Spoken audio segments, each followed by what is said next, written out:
आप सभी को मेरा जय श्री राम। सादर प्रणाम। मैं डॉक्टर अनंत मिश्र रीवा से आपके सम्मुख एक बार पुनः एक कविता लेकर आया हूँ जिसका शीर्षक है उपहास।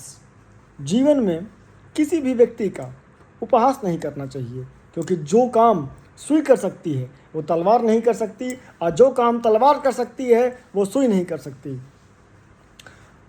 कौन सा व्यक्ति कब, किस जगह, कहाँ पर, किस पद पर स्थापित हो जाएगा, इसका अनुमान सिर्फ और सिर्फ ईश्वर लगा सकता है। तो कविता का शीर्षक है उपहास।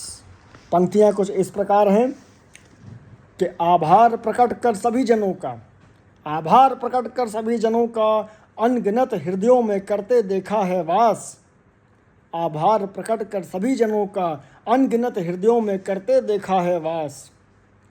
प्रगतिशील मानुष की यही नीति है जिसका होता है उपहास। तो उपहास से कभी डरना नहीं चाहिए। मजाक उसका उड़ता है, उपहास उसका होता है, निंदा उसकी होती है, ह्रास उसका होता है जो जीवन में इतिहास के पन्नों में लिखने की चेष्टा रखता है। उपहास उसका होता है जो जीवन के पन्नों में इतिहास पर अपने नाम को दर्ज करने की चेष्टा रखता है। तो कवि लिखता है कि अपमानित हुआ सत्य जगत में, अपमानित हुआ सत्य जगत में, जितना हो चाहे फिर रास। कमल समान खलना है तुझको, कमल समान खिलना है तुझको, जन्म लिया है दलदल में। सफलता का प्रथम चरण है उपहास। छुप कर बैठा है गर्भ में, छुप कर बैठा है गर्भ में, तोलना इसका होना है। खेल समय की करवट का है, कोयला काला सोना है। तत्पर था वह जीवन लक्ष्य में, तत्पर था वह जीवन लक्ष्य में, समाज बना दिया तमाशा है।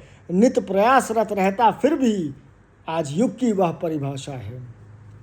सोच कला में तेरे है शक्ति, सोच कला में तेरे है शक्ति, संसार करेगा तेरी भक्ति। ना हो निराश तू कर प्रयास, पर पहले होता है उपहास। तो उपहास से कभी भी किसी भी व्यक्ति को डरना नहीं चाहिए, उससे संकोच नहीं करना चाहिए। उपहास उनका होता है जो इतिहास के पन्नों में अपना नाम दर्ज करने की चेष्टा रखते हैं। उपहास उनका होता है जो समाज में भेड़ चाल से हटकर, भीड़ से हटकर, भीड़ का हिस्सा न बनते हुए भीड़ का कारण बनने की चेष्टा करते हैं। सोचना बड़ी चीज़ है, कल्पना करना बड़ी चीज़ है।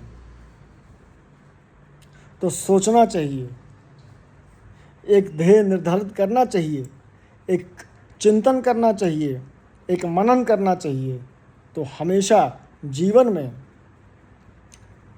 आप अपने दिशा को एक वायु दीजिए और उस दिशा की वायु में आप अग्रसर रहिए, और अग्रसर रहते हुए उसमें प्रयासरत रहिए, और प्रयासरत रहते हुए उसमें आप परिश्रम करिए।